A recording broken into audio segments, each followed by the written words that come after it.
This is Tweet Street Satirical Saltire, broadcasting to you for unoccupied Scotland, amplifying women's voices and saying women won't waste. This is Tweet Street Satirical Saltire, broadcasting to you for unoccupied Scotland, amplifying women's voices and saying women won't waste. Yeah. Hello, welcome to Tweet Street Scotland. Myself and Peter are doing our usual wee podcast. Welcome to Scotland, occupied Scotland, where we're heading to hell in a handcart at 200 mile an hour, and nobody's doing anything much about it, but at least we can sit and have a chat and see how we're all going to hell. Highway to Hell, AC/DC, one of my favourite songs. Peter, over to you to introduce our guest for tonight, pal. Hi John, cheers mate.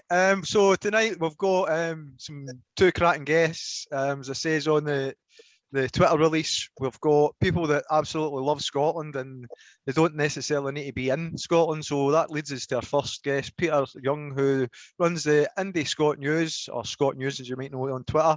Hi Peter, how you doing? Evening lads, I'm very well, thank you. All the best from independent Denmark. We'll talk about that in a wee minute, mate. And our second guest is somebody that I've always kind of looked to for anything that's dealing towards independence. The first place that I look to for video footage and for messaging is Phantom Power. So hi Al, how you doing, mate? It's good to have you back on, buddy. Yeah, very well. Thanks for having me on again. I didn't think you'd have me back after last time, but yeah, no, I'm always welcome. I'm always grateful, you know. No, it's really nice to catch up again after the summer and kind of see what's going on, see what's shaking, you know. Aye, well, that's the thing. I mean, since we last spoke, there's been significant changes. So we'll try and talk about some of them now, and we'll see where we go with this. The first thing I was wanting to say is go back to Peter on his wee comment for Denmark. We obviously had Scotland over in Denmark through the week, Peter. Denmark beat us 2-0, and was it? What, did you happen to experience any of the atmosphere was there many fans there or anything? I did. My daughter let me know the day before that they were selling tickets. You know, the ones that hadn't been sold. So she kindly suggested I buy 2 tickets, and that we went in. So I bought 2 tickets, and we went. I went in quite early to Copenhagen, and had a bit of a nostalgic wander around because I used to live in that part of town where the stadium is. Right. So I quite enjoyed that. And one thing I'd never seen before was the amount of fans going to the match on bicycles. You know, with their flags ripped over their shoulders. It was quite. I know there's a lot of bikes in Copenhagen. You'll see that, but I've never seen the fans turning up on bikes, which is pretty smart because they do go for the bevy. Is that Scottish fans on bikes? It'll be stolen then. Oh dear. Right. No, the atmosphere was great. Not many Scottish fans, but you know. Well, well done to Denmark. They won. Boo. But anyway, they won. So talking about where you live in Denmark, Peter, just how does it go with you with regards to voting, etc.? Do you get any say on Denmark and the political scene? The only vote I have in this country is local elections, and I used to be able to vote in European elections. Obviously, since the UK has left the EU, no, that's gone as well. So basically, I'm disenfranchised here and in the UK because I cannot vote in Danish elections. I cannot vote in Danish referenda, even though I've been here for decades. It's not my country, and to be fair, I don't have a right to vote on their constitutional future, and I'd never demand it. I'd never be offended that I wasn't given a vote. Now, I've had to seek Danish citizenship, obviously. I actually also lost my permanent residency because of Brexit. I've been issued with a little card here, 10 years residency, and that has to be renewed, you know. But I've applied for citizenship 2.5 years ago. That's a long process. You have to have lived here 7 years. You have to pass university level Danish competency exam, you know, to speak Danish at university. entrance level. You have to go through a test, an incredible test through Danish history and culture. I mean, it really is jumping through hoops. But you get there in the end, and then they look at it, and then they ask you again. And in a few weeks, I'll probably become a Danish citizen as well. I thought Scotland would be independent by now, to be honest. That's why I started the IndieScot website in 2016 at the Twitter feed. I was convinced we were going to have a referendum within maximum 3 years. Well, I think everybody that's here thought the same, Peter, to be perfectly honest. Now, you had mentioned about the IndieScot news, just the same as I was saying to Al, but he's Phantom Power, going there looking for information. Another place that I come is to your site, because there's a plethora of information from a lot of well-renowned bloggers and well-renowned people in the Scottish independence movement. So both yourself and Al, as you said, as you both said, or individually, that you work away in the background, and you don't want to be people that come to the or show your face, so to speak. You're quite happy to be in the background, but they're essential workers. And as far as I'm concerned, you guys should be celebrated more often. So thanks very much for doing what you do. Is just my message. John, have you anything you want to add to that, mate?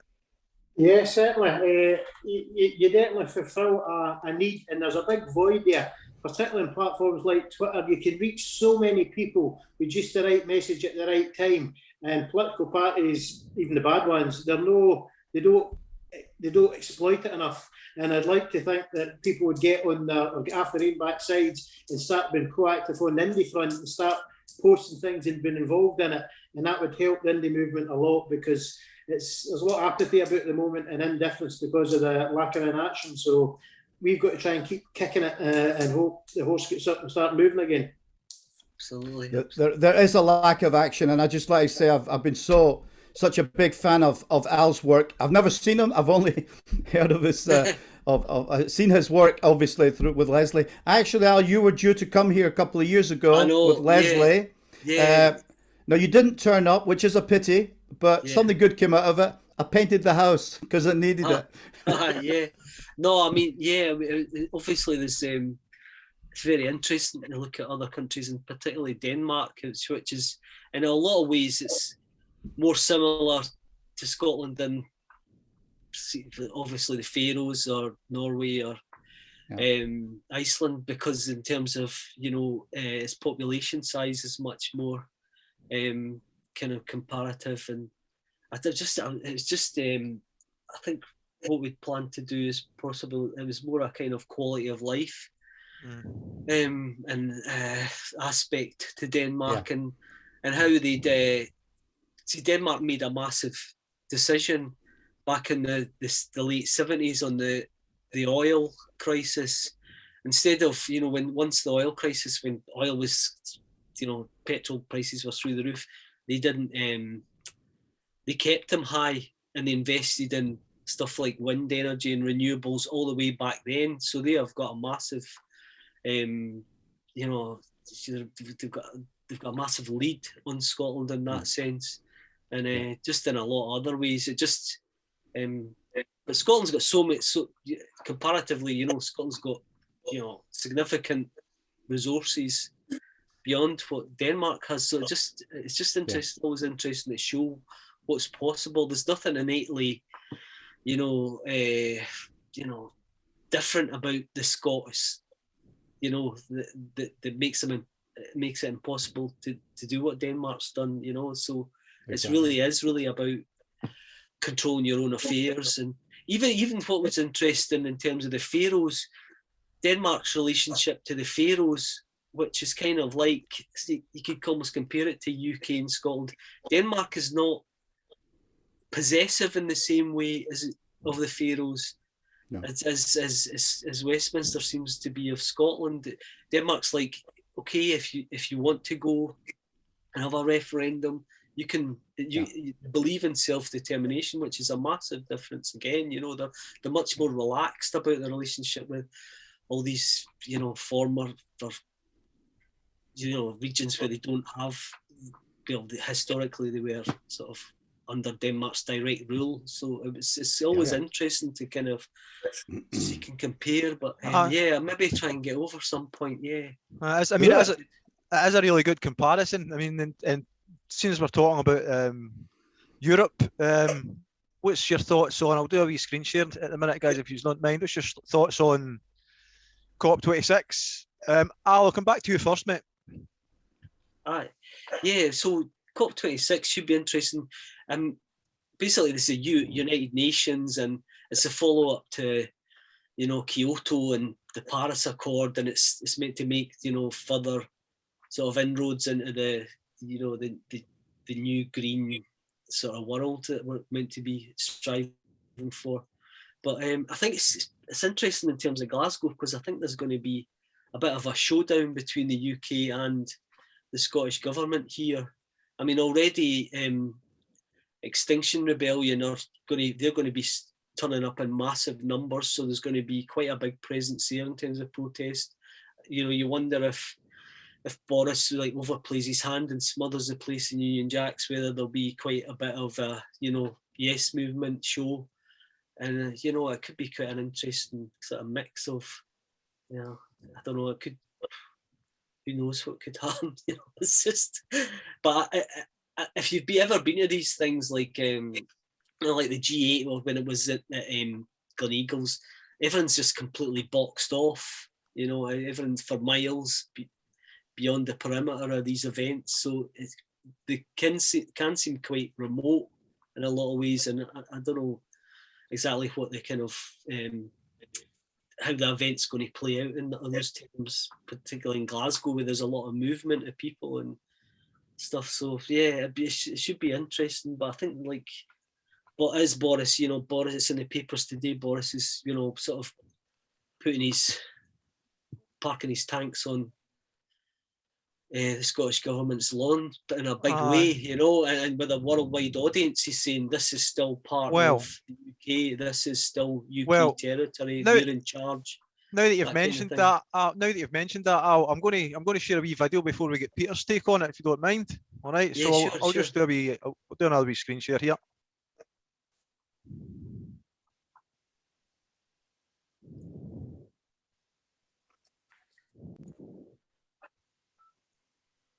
Yeah. Right, so here we go. Just get this on. The COP26 Climate Change Summit, which is going to be held next year. You don't even look at it. You don't even know what I'm talking about. It's going to be a great global summit. The leaders of the entire world will come to Glasgow. And I don't mind seeing a saltire or two on that summit, but I want to see the Union flag. I don't want to see Nicola Sturgeon anywhere near it. The COP26 climate change. Yeah, so Peter, what's your thoughts on that? I'll come back to you in a wee second, Al. Peter, what's your thoughts on that? My thoughts on that is that that's the voice of Scotland's colonial overlord. You know, you're almost speechless. But what I would say about COP26, apart from the climate issues, is that this is another open goal for the SNP to score into, with England dominating this, with Westminster dominating this. The SNP should be energized, should be activated. There should be demonstrations. People should be on the streets pointing out that Scotland has no control over much of this, and it wants nuclear weapons away. It wants control of its own affairs. It is a colony. Here's the opportunity to tell the world, to get out with 100,000 saltires. I'm not sure it'll happen. I'm not sure Nicola Sturgeon would ever turn up with 100,000 saltires. I think she's quite happy to go what she calls the four-nation approach, even though there's only three. So I just feel it's an opportunity. I hope something will happen, something positive will happen. I hope against hope. I'm the same myself. I'll also come back to you, mate, and also just to, well, I've changed the background here, get your thoughts on the SNP and the Green Deal, if you've got a wee comment to make on that. Yeah, I mean, I'm kind of still trying to figure out what's going on here. Basically, it's kind of virtually the same numbers as what we had before, except there's formal coalition, and the Greens have ministerial briefs on things like, I don't know, the circular economy and you know, all this sort of stuff. I'm not really sure how you're able to really do much with the economy in terms of green issues. Well, you can't borrow, and all the major levers economically are held down in Westminster. But I maybe, if you to be cynical, I'd probably say, you know, it's a really good opportunity for the Greens just to kind of, almost in the same way as the SNP did back in 2007 or so, just sort of ease themselves into the sort of mainstream of politics, and, you know, assuage all those doubts about being an extremist party and be seen as like a realistic alternative to Labour and those kind of guys. So I think I'm kind of unsure about how it's going to play out. Hopefully they'll get some kind of changes going, but I'm not really. It's still a wee bit vague, and just even in terms of, you know, the approach to independence and how that's going to play out. I noticed at the conferences, the SNP and Green conferences, there's not even to be a discussion of about the definition of what constitutes the end of the pandemic. Mm-hmm. So that's a kind of worrying thing. So we're already, you know, we'll get the independence, but you'll get it after the pandemic. When will the pandemic end? Oh, we can't discuss that. You know, it's quite a strange kind of. It just seems like it should be a bit more openness and transparency on these things. Well, talking about openness and transparency, there's a couple of questions that are getting raised with the GRA, and I don't know if anybody's seen this with Patrick Harvey and John Hine, the co-founder of the Paedophile Information Exchange. Oh, no, now, this chap has since passed. He passed in December last year. But I think Jeremy Corbyn kind of fell because of a picture standing at a graveside or something like that. Is there a case to answer for Patrick Harvey here? It's funny, like during the week there was a broadcast from Sky News, and it was on the Taliban people who were involved in one of a group in Glasgow, and they had footage of Sturgeon next to this guy. You know, I meant to post that actually. It was quite a good wee clip. But I think there's all these kind of opportunities to sort of align people with, you know, dodgy characters who, you know, you don't even know they're dodgy at the time, or, you know, it's the controversial people. So there's always that kind of thing going on, isn't there? But I honestly haven't seen that one though. That's quite strange situation, isn't it? Peter, what's your thoughts on that? Had you seen that at all? I'd never seen it before, but if it had been an SNP politician or a pro-Indy personality, I'm sure it would be all over the papers for the wrong reasons. I mean, Nicola Sturgeon's seen hugging Hillary Clinton, who's an American neocon responsible for some of the stuff going on, the horrific stuff going on in the Middle East, Libya. She recommended, reading Henry Kissinger, massive war crimes from Cambodia, Vietnam. I mean, where are we with that? But can I just go back to the point of the coalition? Of course, aye. Coalitions in themselves are good things. I mean, in this country, 14 parties contested the last election, 10 got elected, 4 formed the government. It's entirely normal. Now, the other side to this was that pre-election, we were told it was gaming the system. You know, gaming the system, cheating, because the Alba Party and before that, Independence for Scotland Party wanted to enter the arena as alternative independence parties who wanted to introduce more urgency and less, faffing about. Now, post-election, it's no longer gaming the system. So, surprise. I have a kind of a question mark there. But I mean, coalitions work, and when Scotland is independent, we're going to have to get used to them, because the voting system is not going to. We have to change it from this Westminster first past the post mentality, which the SNP is displaying. They want all the power, they want all the say, and the people who have the power is an ever decreasing circle of people who are behaving more and more autocratically just to get their own private agendas across. That's how it looks to me. It might not be like that. Maybe I'm being grossly unfair. Well, I mean, it's a fair comment. John, have you got anything you want to add there, mate? Well, I think you're talking about COP26 there. As Peter says, it's an open goal for the SNP, and if they can use their newly installed Green members to push the Green agenda and make Scotland stand out from within inside the UK, if they're smart, they can do that. I don't hold out maybe much hope from doing it, but if they could push them to the front to represent Scotland with SNP stand beside them, then that would highlight Scotland in a better place than the UK alone. I just hope as well that there's none of the anarchy we've seen of some of these massive meetings of heads of state from around the world, because you get anarchists turning up wanting to smash things up just for the fun of it. They don't believe in sod all but smashing things up. And you can just know how the British press would go with that. He's got a sulkire, or he's got a blue shirt, or he's got ginger hair, then he must be an anarchist smashing the place up. So we'd like to try and avoid that if we can, because the British media will try to reflect that bad on Scotland. Nothing surer than that. Good point, John. That leads us on nicely. One of our followers and viewers asked if they had any questions they would like to ask Al or Peter, and they asked just a blanket question.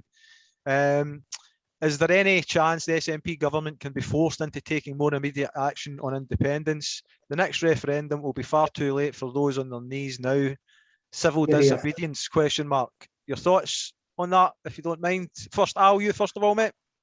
This sort of came up on there's a day of action on the 18th of September, and we've put together a wee video for that of like there's about 30 things groups and individuals can do to sort of push independence forward. But one of the things someone suggested including was a letter of just write to your MSP making clear you will be withdrawing your support unless there is any movement on the referendum, because really that's the deal now. The SNP and the Greens have promised this referendum. Now, if it doesn't happen in the term of this Parliament, really there is no point in voting SNP or Green for independence at the next election. So I think it's time the sort of Yes movement stood their ground a wee bit on that and really said, this is conditional, this isn't a blank check we're writing. We just make it clear and write to your MSP and maybe put a bit of impetus there to kind of get things moving. So, I mean, there's other things you could just creating a lot of pressure from the grassroots, and hopefully, it's always important to campaign, whether there's whatever the parties are doing. It's always important just to keep the grassroots moving, keep the education stuff going. There's always things that can be done. So I think focusing on that in the meantime, and just let's see how this SNP coalition pans out, and we'll know where we are. But I'd give them a chance, to be honest. But we'll see where that is. It's really dangerous for them if they don't deliver on this. I think they're really, because a lot of people will think, what is the point? There is no point in voting. If you're not getting what you're voting for, true, Al. In particular, and another thing is obviously the council elections. People think Alba are sort of on the sidelines just now, but in terms of the council elections, there could be a lot of frustration. There could be some people demonstrating their dissolution through voting there. And also, it wouldn't take too many. I don't know how many kind of radical MSPs and what the makeup of the Parliament is exactly, but there wouldn't take that many MSPs to shift the balance if some defected to Alba or something like that might happen, and then you've got some more MPs, and then you've got that pressure building as well. So it's not the end of the road in terms of what can be done. True. Peter, what's your thoughts, mate? If you don't mind, if you can use it in a 2 minutes. I agree with Al. I think pressure has to be put on the SNP now. I think the SNP are in last chance saloon. They've spent 7 years, and I'm not sure what at all they've done in 7 years. People have left the party. There are 2 new parties because the SNP haven't done enough. I would say next year's elections are very important, not only for Alba Party but for the Independence for Scotland Party, who have fabulous policies. I think they really deserve to get much more. Both parties deserve much more airtime, much more of our attention as pro-independence people. But I really do think SNP are in last chance saloon, and I think by general election 2024, we may see, and I hope we do. I hope we see people standing up in constituencies against the likes of Stuart MacDonald, a Russophobe, friendly with Integrity Initiative, friendly with MI5. What is going on?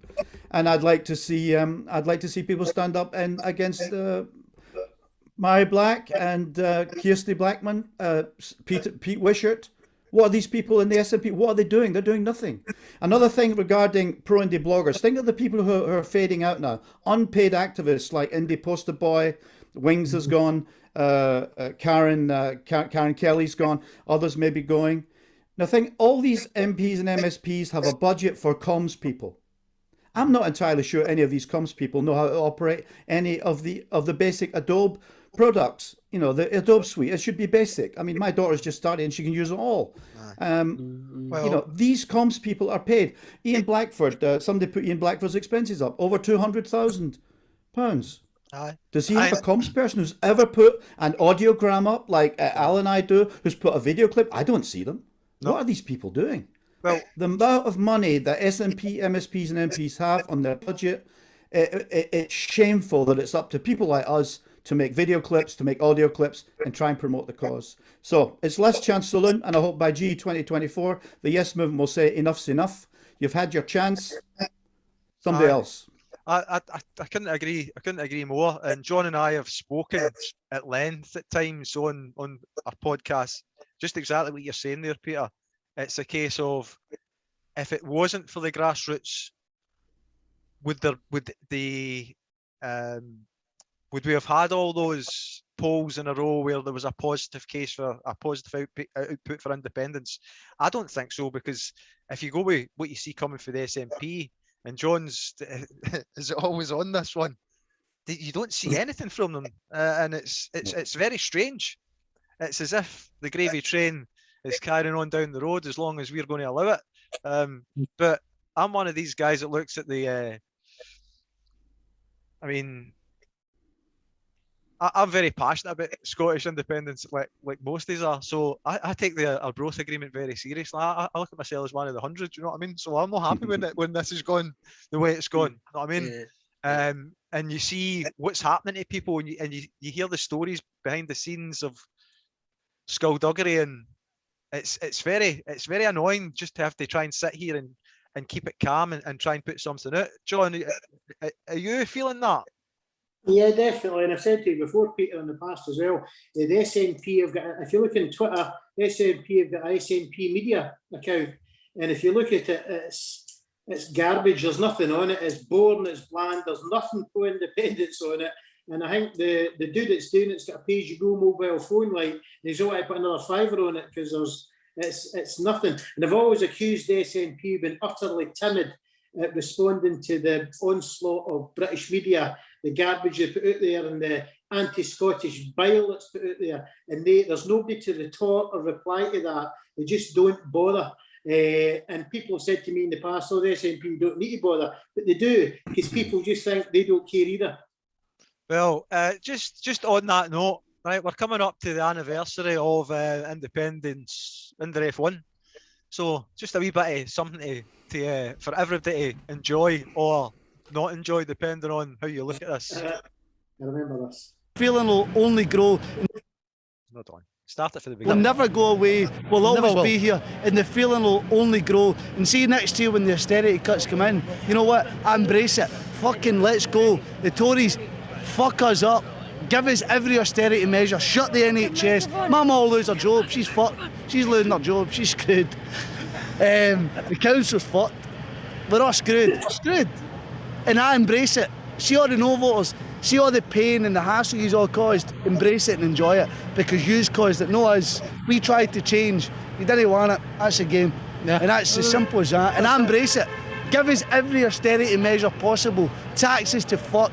Give us every horrible measure you can contemplate from Westminster, and I embrace it, every single one of them. Let's rock and roll. Fuck it. Let's go for it. He is brilliant. Yeah, he's Love it. amazing. Yeah. It's one of the ones that it's sore to watch, but it's Scottish people, and if you're Scottish in any way, shape or form, you can still laugh at that. Guys, we're coming to the end of the show. Is there anything that we need to look at for you first, Al, for in the near future, mate? You want to tell us about, buddy? Yeah, just a couple of documentaries, big chunky ones.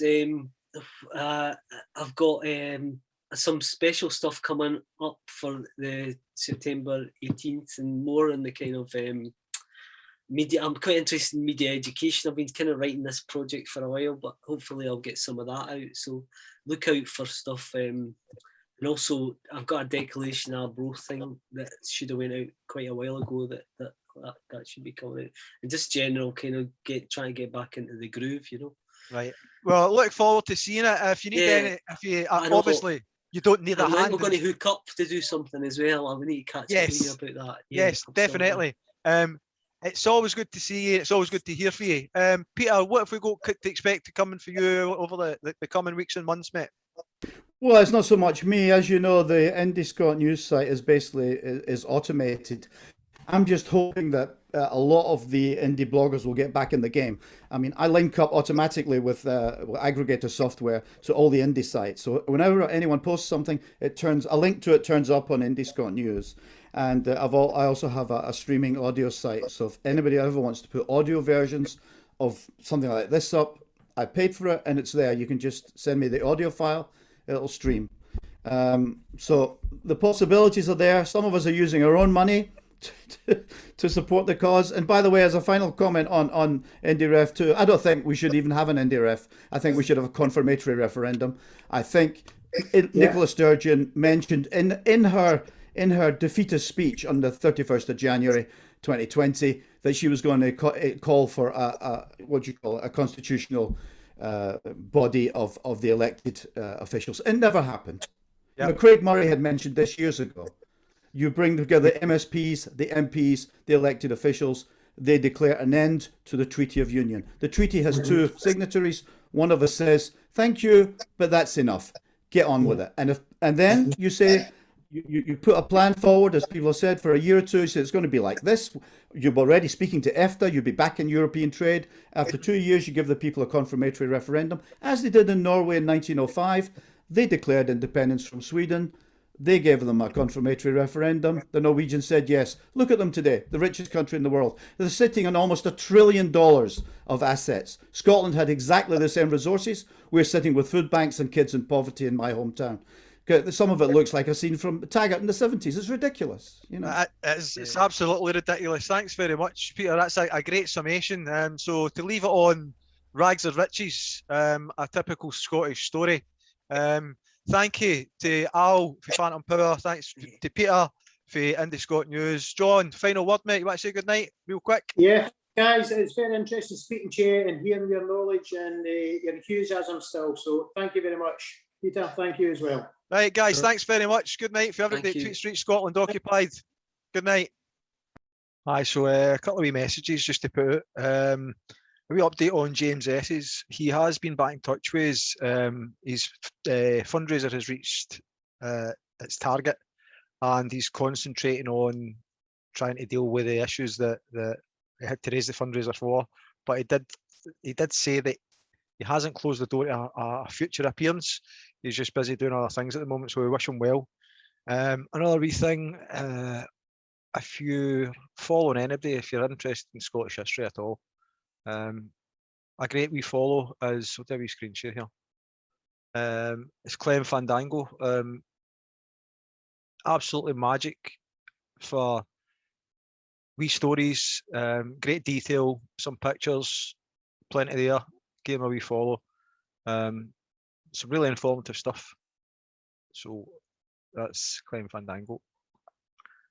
And finally, we've got a show coming up real soon. Tomorrow we're catching up with Delia Henry from the Alba party. Look forward to the chat with her. I'll be putting out a wee ad about that later on. So that's it for everybody at Tweet Street Scotland Occupied. Have a good night. This is Tweet Street Satirical Saltire, broadcasting to you for Unoccupied Scotland. Amplifying women's voices and saying women won't waste. This is Tweet Street Satirical Saltire, broadcasting to you for Unoccupied Scotland. Amplifying women's voices and saying women won't waste.